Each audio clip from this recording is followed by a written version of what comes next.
अस्सलाम वालेकुम, आप देख रहे हैं टेक्निकल पेज साहब। मेरा नाम है बाबर अली हाशमी। आज रिस्क मैनेजमेंट के बारे में मैं आपको समझाऊंगा और कोशिश करूंगा कि इतने आसान लफ्ज़ों में समझा दूं जितना पहले शायद किसी ने ना समझाया हो, और इंग्लिश के अल्फाज का ज़्यादा इस्तेमाल ना करूं क्योंकि इंग्लिश की जो टर्म्स और कंडीशंस होती हैं वो हमारे अक्सर पाकिस्तानियों को नहीं आ रही होती, और ये एक सच्चाई है, हकीकत है। इसलिए मैं कोशिश करूँगा कि मैं अपने पंजाबी देसी स्टाइल में उर्दू में आपको समझाने की कोशिश करूँ।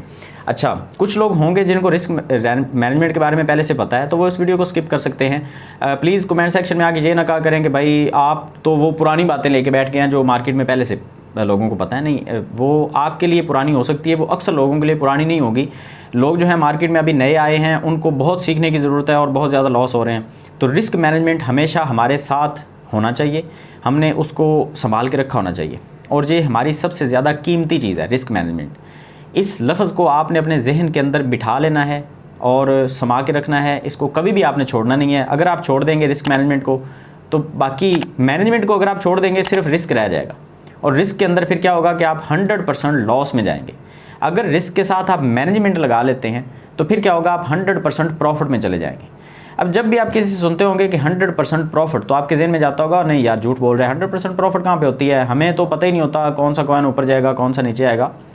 तो इन सब चीज़ों के लिए तो टेक्निकल एनालिसिस भी बने हुए हैं, उनके तरीकाकार भी आपके साथ मैं ऑलरेडी शेयर कर चुका हूं। मेरे टेलीग्राम के अंदर भी मैंने अपने वीडियोस के लिंक दिए हुए हैं, डिस्क्रिप्शन में भी आपको मिल जाएंगे। मेरे चैनल के अंदर जाके भी आप देख सकते हैं। टेक्निकल एनालिसिस के ऊपर 9-10 वीडियोज़ मैंने पहले बनाई हैं, और भी यूट्यूबर्स हैं जो बहुत अच्छा काम कर रहे हैं। उसके अलावा फंडामेंटल एनालिसिस भी हम करते रहते हैं, लेकिन फिर भी अक्सर औकात ऐसा होता है कि हमने एक 100 ट्रेड अगर ली एक महीने के अंदर, उसमें से 50 ट्रेड गलत चली जाएंगी, 40 गलत चली जाएंगी, हो सकता है 60 ट्रेड गलत चली जाएं। तो 100 में से अगर 60 ट्रेड हमने ली और वो सारी की सारी गलत चली गई, सिर्फ 40 ठीक रहीं, या 30 ट्रेड हमारी अच्छी गई, तो हम तो लॉस में चले जाएंगे। तो यहाँ पे आती है बात निकल के सामने रिस्क मैनेजमेंट के बारे में, कि रिस्क मैनेजमेंट जो है वो हमारे इस तरह से हेल्प करे कि हमने एक 100 ट्रेड ली, उसमें से 60 ट्रेड जो हैं वो गलत साबित हुई, हमारी जो प्रेडिक्शन थी वो गलत चली गई, और जो 30 ट्रेड हमने ली थी वो 30 ट्रेड में से हमें प्रॉफिट हुई, लेकिन हम फिर भी प्रॉफिट में खड़े हैं। मतलब 60 या 40 ट्रेड, 30 नहीं सॉरी 40 ट्रेड, 60 हमारी गलत चली गई, 40 ट्रेड हमारी जो थी वो प्रॉफिट में गई, फिर भी हम प्रॉफिट में खड़े हैं। तो ये होता है रिस्क मैनेजमेंट। अब इसको कैसे मैनेज करना है, ज़्यादा मुश्किल नहीं बनाते। देखें, आपने एक कॉइन पकड़ा, मिसाल के तौर पे आप अथीरियम की बात करें, और माइंड में रखें कि अथीरियम $2000 पे ट्रेड हो रहा है। आपने $2000 पे अथीरियम की ट्रेड जो है वो खोल दी, आपने $2000 इन्वेस्ट किए और एक अथीरियम आपने बाई करके रख लिया। अब आपने एक अथीरियम बाई किया, क्या सोच के बाई किया? अगर तो आपने कुछ भी नहीं सोचा और आपने जस्ट उसको बाई किया और रख लिया, तो ये तो जुआ है, ये ट्रेड नहीं है। ये आप जुआ खेल रहे हैं कि पता नहीं ये नीचे जाएगा, पता नहीं ये ऊपर जाएगा। सबसे पहले तो आपने चार्टिंग करनी होती है। आपको पता होना चाहिए कि ये जो कैंडल्स चल रही हैं अब, ये बुलिश कैंडल हैं, बेरिश कैंडल हैं, चार्ट के जो पैटर्न्स बन रहे हैं ये बुलिश हैं, बेरिश हैं, न्यूट्रल हैं, आपको सारी चीज़ें पता होना चाहिए। और इन चीज़ों के बारे में ऑलरेडी मैं वीडियोज़ बना चुका हूँ, वो आप मेरे टेक्निकल एनालिसिस वाली जो प्लेलिस्ट है वो सारी की सारी आप पहले देख लें जाके, अगर आपने अभी तक नहीं देखी तो। अच्छा, मैं यही मान के चलता हूँ कि आपने वो सारी प्लेलिस्ट पहले देख ली होगी, और आप मेरे पुराने सब्सक्राइबर होंगे तो आपको वो सारी चीज़ें पता है। आपने टेक्निकल एनालिसिस किया, आपने देखा कि अथीरियम की जो प्राइस है अभी $2000 पे ट्रेड हो रही है, उम्मीद है कि एक हफ्ते के अंदर ये $2200-2300 पे चली जाएगी। आपने क्या किया, $2000 लगाया, एक अथीरियम खरीद के आपने अपने पास रखा, और आपने उसका स्टॉप लॉस सेट कर दिया। कहाँ पे किया? आपने कर दिया 1800 पे। ये मान के चलिए, आप इमेजिन कीजिए कि आपने $2000 इन्वेस्ट किया, 1800 पे आपने SL रखा, स्टॉप लॉस, SL का मतलब स्टॉप लॉस। अब स्टॉप लॉस आपने रख दिया 1800 पे। अगर अथीरियम गिरते गिरते गिरते 1800 पे आएगा तो आपकी ट्रेड क्लोज हो जाएगी, और आपके $1800 USDT आपके खाते में चले जाएंगे, आपके अकाउंट में आ जाएंगे। अब आपने ऊपर वाला एक ऑर्डर लगाया, टेक प्रॉफिट, TP। आपने OC ऑर्डर सेट किया। OC ऑर्डर के बारे में पहले मैं वीडियो बना चुका हूँ कैसे करना है। ऊपर वाला भी आपने लगा दिया, नीचे वाला भी लगा दिया, कि यहाँ तक जाए सेल हो जाए, यहाँ तक जाए सेल हो जाए, इसके अंदर चलता रहे तो सेल ना हो। मैनुअल ट्रेड तो करना चाहें तो फिर आप वो कर सकते हैं।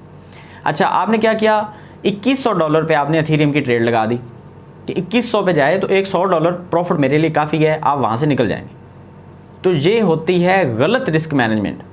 ये है आपकी वो नाकामयाबी जिसकी वजह से आप क्रिप्टो में नहीं, हर मार्केट में लॉस में ही जाएंगे। क्यों? मिसाल के तौर पे आपने 100 ट्रेड ली और हर दफ़ा आप कामयाब तो नहीं होंगे, आप 60 दफ़ा नाकाम हो गए, और 60 दफ़ा ही आपने हर दफ़ा $200 का नुकसान उठा लिया। 40 दफ़ा आप कामयाब हुए और हर दफ़ा आपने एक $100 की प्रॉफिट ली, तो आप तो नुकसान में खड़े हैं। 100 ट्रेड लेने के बाद 40 ट्रेड आपकी कामयाब होने के बाद आप नुकसान में खड़े हैं।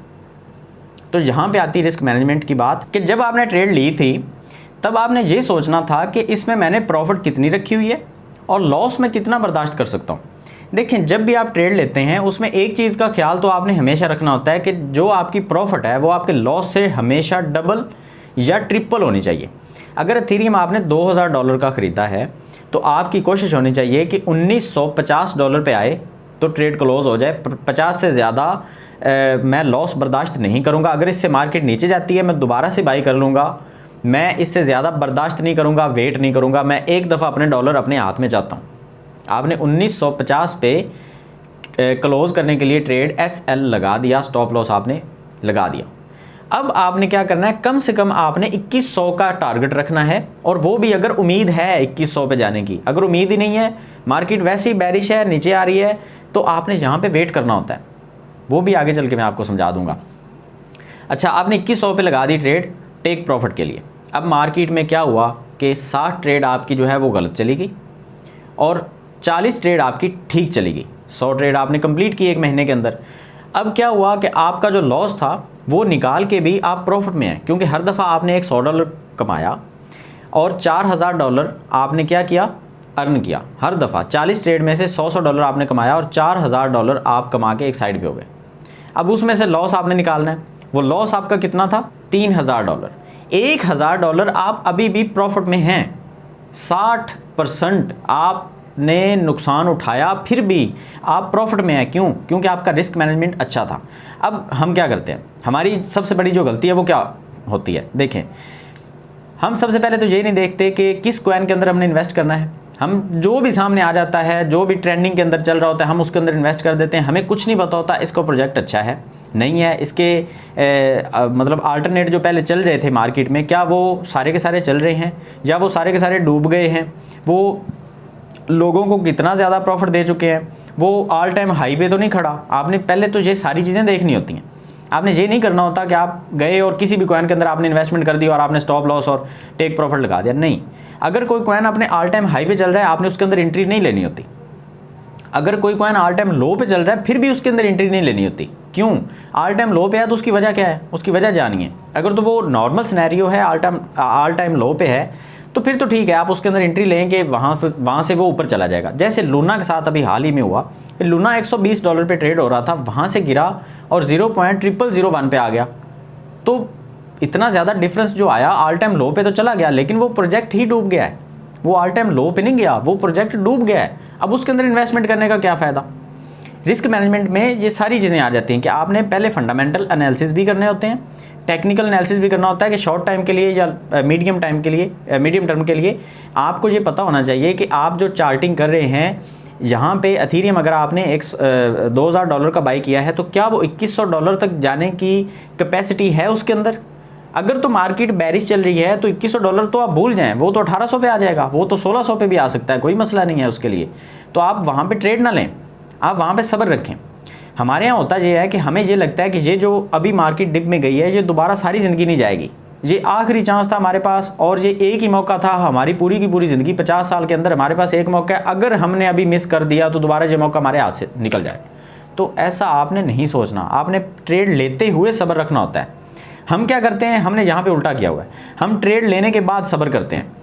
ट्रेड ली, अगर आप लॉस में चले गए तो आप सब्र करके बैठ जाते हैं कि ठीक है और लॉस होगा बर्दाश्त करेंगे, और लॉस होगा तो बर्दाश्त करेंगे। नहीं भाई, आपने सब्र करना होता है ट्रेड लेने से पहले। ट्रेड लेने के बाद तो आपको बेसब्रा हो जाना चाहिए। अगर आप लालच करेंगे कि अभी मार्केट थोड़ी सी नीचे आ गया जल्दी से बाई कर लें, तो आपने पहले ये देखना होता है कि मार्केट नीचे आई है तो सपोर्ट के ऊपर है भी कि नहीं।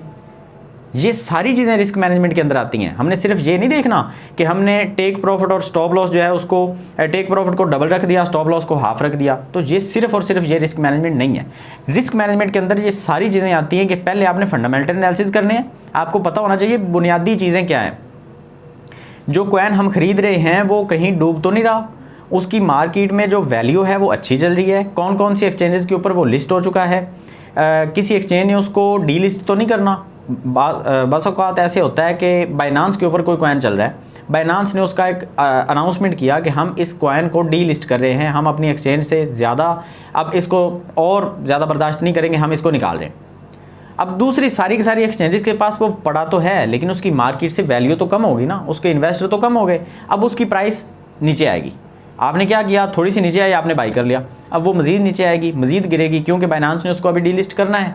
तो आपने ये सारी चीज़ें देखनी है। अब इसमें क्या करना है, आपने जो भी कॉइन ख़रीदना है, पहले आपने उसका ट्विटर चेक करना है, उसका टेलीग्राम चेक करना है, उसकी वेबसाइट के ऊपर चेक करना है, आपने उसकी जितनी भी अनाउंसमेंट है वो सारी आपने चेक करनी है। और ट्विटर के ऊपर आपने हैशटैग, मिसाल के तौर पे आपने डॉट बाई करना है, आप लिखें ट्विटर के ऊपर जाके हैश डॉट, आपको डॉट के बारे में जितनी भी ट्वीट्स हैं, वो मेरी है, वो किसी और की है, वो किसी कंपनी की है, वो किसी भी फाउंडेशन की है, वो सारी की सारी ट्वीट्स आपको मिल जाएंगी। उन ट्वीट्स को आपने पहले पढ़ना है कि डॉट किसी एक्सचेंज से डी लिस्ट तो नहीं हो रहा, डॉट जो है वो किसी स्कैम का हिस्सा तो नहीं है, डॉट के ऊपर कोई केस तो नहीं हो गया, डॉट ने किसी कंट्री का टैक्स तो नहीं पे करना। तो ये सारी चीज़ें जो हैं ये मैटर करती हैं कि उसकी प्राइस जो है वो नीचे गिरने वाली तो नहीं है। अगर तो मिसाल के तौर पे किसी कंपनी ने उसके ऊपर टैक्स लागू किया है, मिसाल के तौर पे डॉट है, अमेरिका डॉट के ऊपर एक टैक्स लगा देती है कि आपने 75% जी में टैक्स देना है, तो डेफिनेटली वो नीचे गिरेगा। उन्होंने अपने फंड्स निकालने हैं तो वो नीचे तो गिरेगा। अब आपने क्या किया, वो थोड़ा सा नीचे गिरा, आपने बाई किया कि अब ये इससे ज़्यादा नीचे नहीं गिरेगा, तो नहीं भाई, वो मज़ीद नीचे गिरेगा, आप डूब जाएंगे। तो रिस्क मैनेजमेंट का मतलब ये होता है कि आपने सबसे पहले ये फंडामेंटल एनालिसिस करने हैं सब्र के साथ। आपने कोई जल्दी नहीं करनी, थोड़ा बहुत कॉइन ऊपर नीचे हो रहा है, कोई मसला नहीं, ख़रीद लेंगे, प्रॉफिट भी आ जाएगी, सब कुछ हो जाएगा सब्र के साथ। आपने कॉइन का पहले फंडामेंटल एनालिसिस करना है। कैसे, आपने कोई भी कॉइन खरीदना है, जैसे कि मैंने बताया डॉट, उसका पहले ट्विटर चेक करें, उसकी कम से कम 4-5 दिन के जो ट्वीट्स हैं वो तो आप देखें। उसके बाद आपने उसका टेलीग्राम जो है ग्रुप, उसको ज्वाइन करना है, उसके अंदर आपने देखना है कौन कौन सी उन्होंने अनाउंसमेंट की हुई हैं। उसके बाद आपने उसकी वेबसाइट खोलनी है, आपने देखना है प्रोजेक्ट कैसा है, अच्छा प्रोजेक्ट है, उसका कोई यूज़ केस है, उसके अंदर इन्वेस्टमेंट लोगों की कितनी पड़ी है, ये सारी चीज़ें आपने देखनी। कॉइन मार्केट कैप के ऊपर चले जाएं, उसके अंदर लोगों का कितना ज़्यादा सरमाया पड़ा हुआ है, वो पिछले 24 घंटे में, पिछले 7 दिनों में, पिछले 30 दिनों में वो कम हुआ है या ज़्यादा हुआ है, लोग उसके अंदर ज़्यादा बोर हो रहे हैं, लोग उसके अंदर ज़्यादा इंटरेस्टेड हो रहे हैं, ये सारी चीज़ें आपको पता होनी चाहिए। अब ये सारी चीज़ें आपने देखनी। अब आ जाते हैं चार्ट के ऊपर, आपने उसका चार्ट खोल लिया। अब उसकी चार्टिंग आपने करनी है कि आपको पता हो कि ये एक सिमेट्रिकल ट्रायंगल बन रहा है, ये असेंडिंग ट्रायंगल बन रहा है, ये डिसेंडिंग ट्रायंगल बन रहा है, इसकी बुलिश कैंडल अब ओपन हो गई है, इसकी बेरिश कैंडल ओपन हो गई है, कैसे, ये सारी चीज़ें आपको समझनी पड़ेंगी। क्रिप्टो मार्केट के अंदर सर्वाइव करना बच्चों का खेल नहीं है, यहाँ पे पैसे लगते हैं, हर चीज़ के ऊपर आपके डॉलर्स आए होंगे, और $1 पाकिस्तान में 190 रुपये का। $1 ज़ाया करने का मतलब आपके 200 रुपये आपकी जेब से निकल गए। $10 गए तो 1900 या 2000 आपकी जेब से चला गया। $10 सिर्फ 10 रुपये नहीं है पाकिस्तान में, 2000 रुपया पाकिस्तान का। पाकिस्तान का जो पैसा है वो पहले ही बहुत ज़्यादा जो है वो डिग्रेड हो चुका है।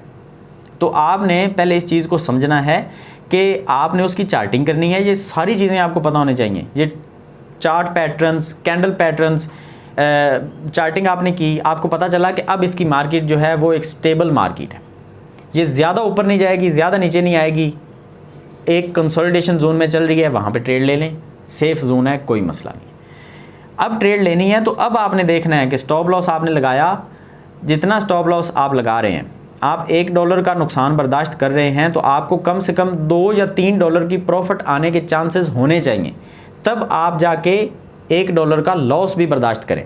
तो ये था सारा रिस्क मैनेजमेंट के बारे में, आपको ये सारी चीज़ें बतानी समझानी बहुत ज़रूरी थी। और मेरे ख्याल से अब इसके बारे में मज़ीद कोई सवाल बनता नहीं। अगर है आपके ज़हन में कोई भी सवाल तो वो आप कमेंट सेक्शन में ज़रूर पूछें, उसके ऊपर अलग से एक वीडियो आएगी इंशाल्लाह से, और मैं जितना कर सका आपको गाइड करता रहूँगा इसी तरह से सिंपल से तरीके में। थोड़ी सी वीडियो लंबी हो जाती है क्योंकि ये पैसों का मामला है, तो मैं चाहता हूँ कि आपको अच्छे तरीके से रिस्क मैनेजमेंट के बारे में पता होना चाहिए, ज़रूरी है। तो अगर वीडियो अच्छी लगी है तो आपने इसको लाइक करना है, टेलीग्राम को ज्वाइन करें, चैनल को सब्सक्राइब करें, बेल आइकन को दबाएं, सारी चीज़ें जो आपको अच्छा लगे वो आप कर लें। मिलते हैं नेक्स्ट वीडियो में, दुआ में याद रखिएगा। अल्लाह हाफ़िज़।